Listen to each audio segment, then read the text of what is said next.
Welcome back to our African Wisdom series. Today we explore one of humanity's oldest questions. What happens after physical life ends?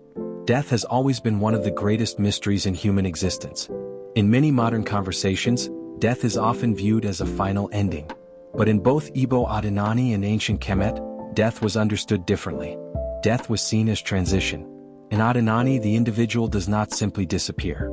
Life continues through movement into the ancestral realm where honored ancestors remain connected to family and lineage.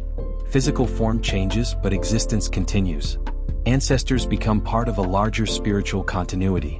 Ancient Kemet carried a similar understanding. The soul was believed to continue a journey beyond physical existence. Life after death was not automatic reward or punishment. The condition of one's spirit reflected the life that had been lived. The deeper lesson was never about fear. It was about responsibility. If existence continues beyond the body, then character becomes more important than appearance. How you speak matters. How you treat people matters.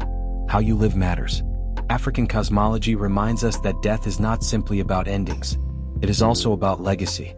Ask yourself, what will remain after your physical presence is gone?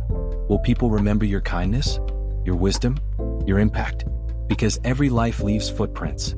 And perhaps true immortality is not merely living forever. Perhaps it is living in a way that continues to influence generations.